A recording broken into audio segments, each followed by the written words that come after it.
Say the days of the week, starting with Sunday and stop at Thursday. Get ready. Sunday, Monday, Tuesday, Wednesday, Thursday. Oh!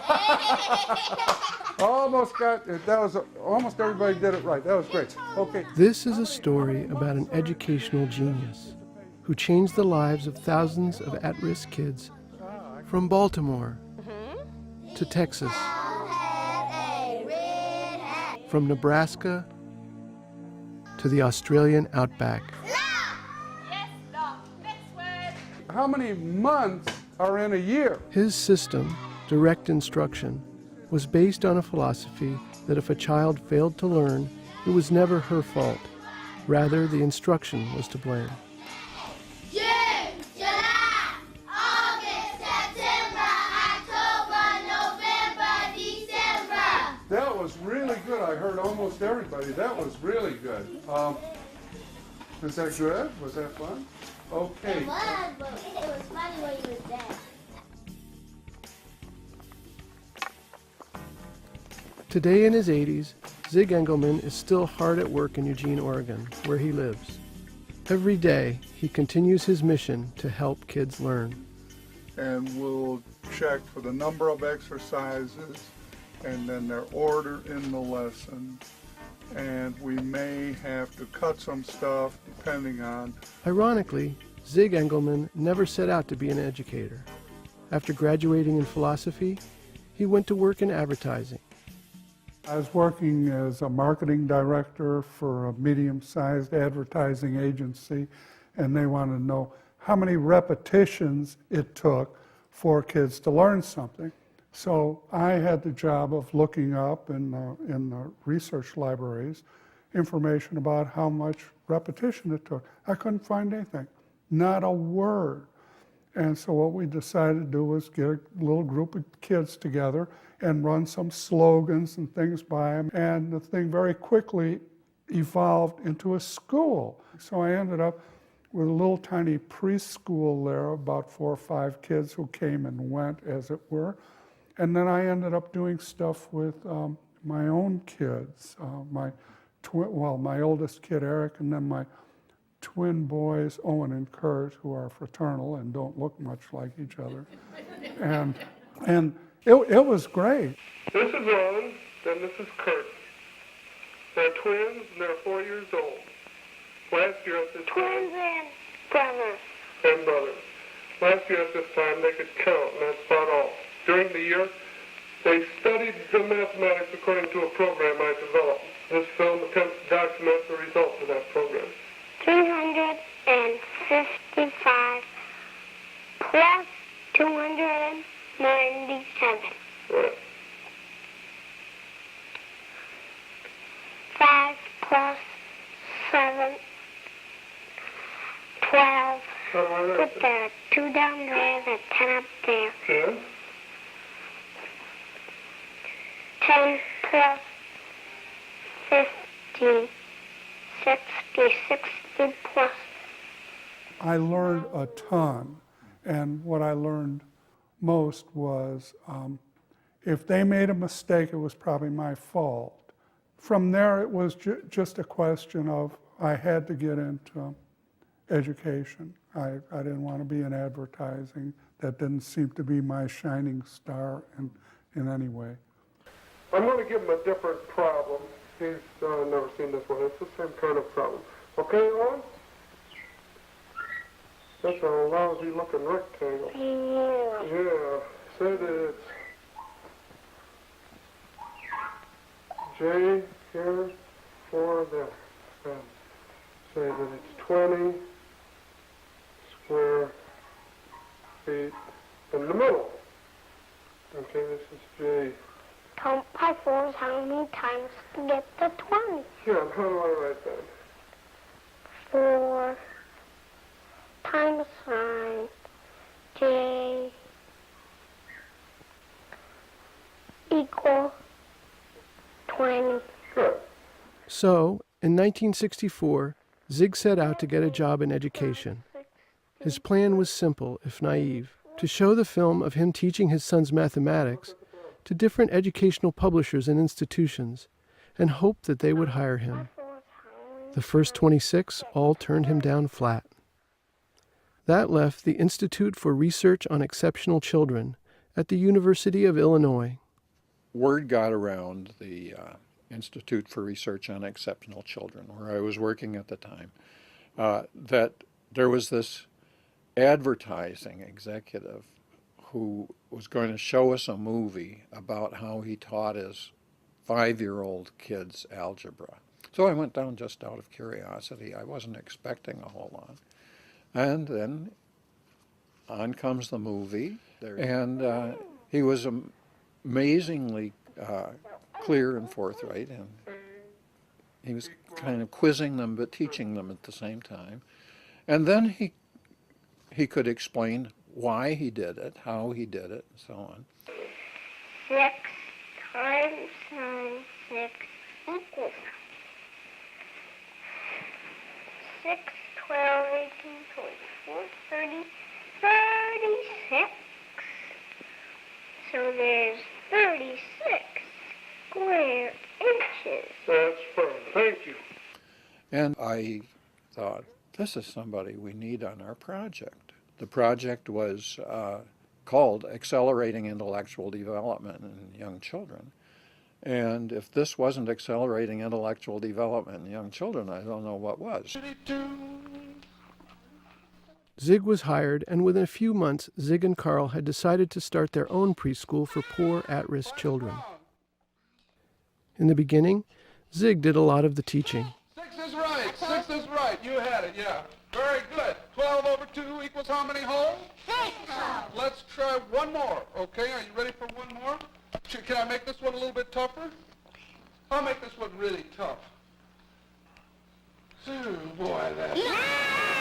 Oh, you guys are just too much. Working with kids, he was absolutely fantastic. He was, I think, unique in terms of his ability to challenge the kids in a way that really reverberated inside them. He'd say things like, oh, this is too hard for you guys. You'll never be able to get this. Never. They would get it, and he'd be all over them with praise. That was so memorable. He had those kids eating out of his hand. He is an absolute genius. Education has never seen anybody, in my opinion, even close to him. 8 plus 2 equals 10. Say it. During the years that followed, Zig also developed programs on language and reading. Reading was one of my pet interests, and I'd done some research in it. And I said to myself, this guy knows more about reading than anybody, and yet he's just exploring how to teach it. He didn't come there as a reading teacher. He didn't have a formal background in reading. But his logic, his brain, his ability to figure out exactly what needs to be taught, it's incredible. Many of the features of what became known as direct instruction were worked out at that preschool. Whatever was being taught, tasks had to be analyzed and carefully sequenced so that there was only a single interpretation. So as not to confuse the children with inconsistent language, teachers used scripts. Sax, get ready. Said, get ready. To ensure all children were following, unison responses were required. Get ready. Children were regularly assessed and grouped according to ability, not age. The effects were dramatic. All of us felt that we were really onto something. We were seeing things we hadn't seen before. The kids we had in the kindergarten program were all pretty much able to read, and their average was at mid-second grade level toward the end of kindergarten. Find a shoe that is long. Find another shoe that is long. But critics argued that DI put too much pressure on kids. People were unhappy about the scripts, they were unhappy about the unison responding, they were unhappy about the signals. All of those they saw as examples of trying to turn children into robots and teachers into robots. Fractions? What Yeah, are those? back in action. Oh! Fractions. Uh-oh. Well, So? I heard him. Okay, here we go. Zig was undaunted by criticism. colleagues and family recall his determination and competitiveness in all things. When I was a kid, I figured he could do anything. He was an ex-boxer. He could throw real well with either hand. He was fast. He was quick. He was big, 6'3", 210, 220. So yeah, I remember him as being very athletic, and I couldn't beat him at anything until I was 19 years old, and then only when I got lucky. Almost everything he said made sense and was funny at the same time, greatly funny. A very original thinker who didn't have much truck with academic research at all. He didn't talk like an academic at all. No, people said he was rude, he was arrogant, he was abrasive, all of those things. But I always felt if anybody on this planet Earth deserved a little bit of tolerance in those areas, it's a genius like Zig. Then a wonderful opportunity arose to demonstrate DI's success to the educational establishment. It was called Project FollowThrough.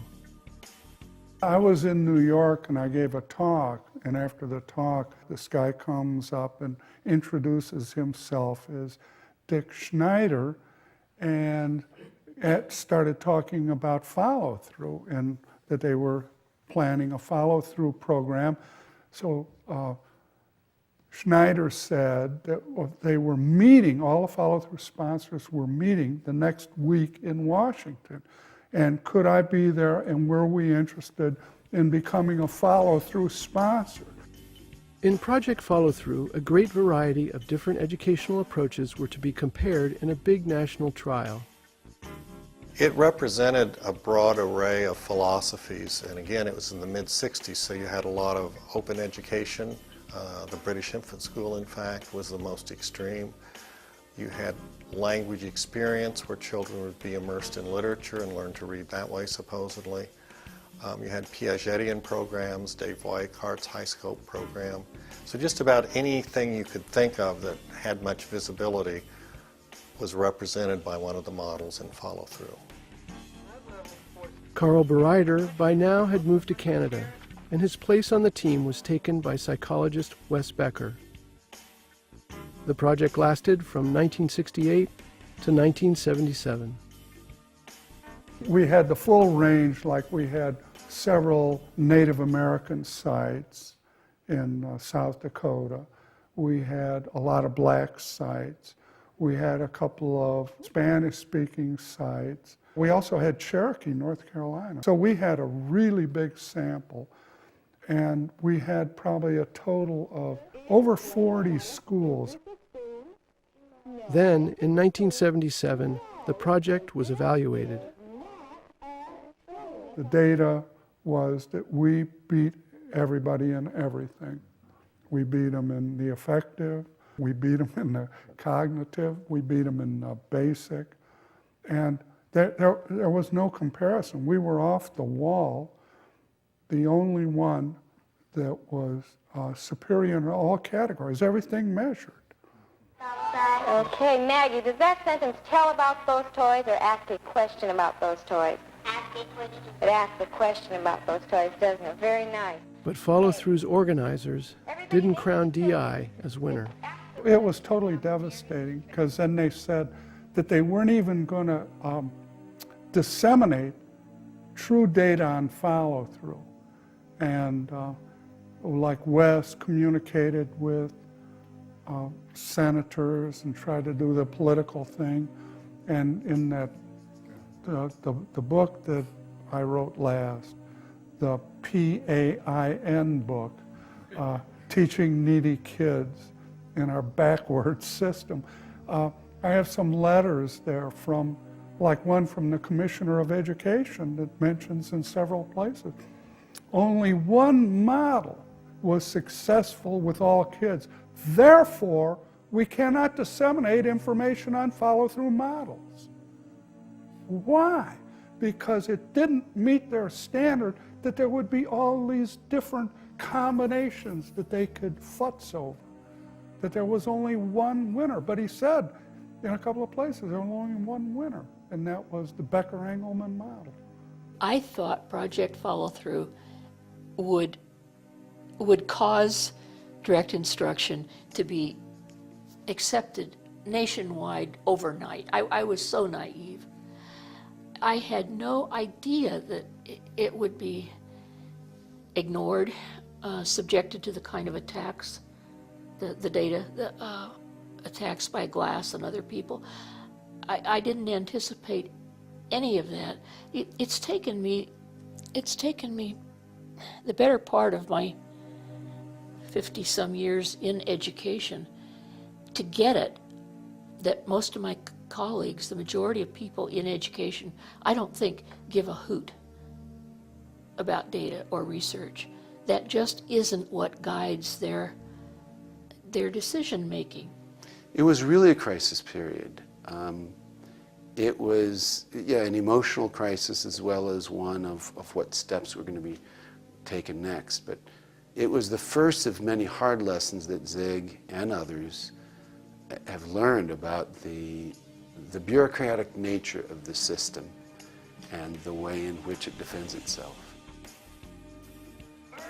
Midway during Project Follow-Through, Zig's team decided to move to a setting that would allow them to train teachers. Despite having substantial funding, they found only 2 education departments that were interested: Temple University in Philadelphia and the University of Oregon in Eugene. I voted for Temple because Oregon was remote with respect to our sites, and it was the end of the world. Travel out of here is insane. Whereas if we were in Temple, we'd be within spitting distance of 10 of our sites. So that was great.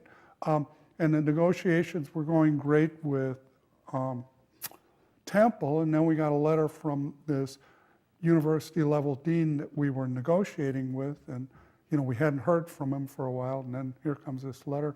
So I'm sorry to announce that I can't invite you to come to Temple University because the staff and faculty in 2 departments voted unanimously not to have you come here.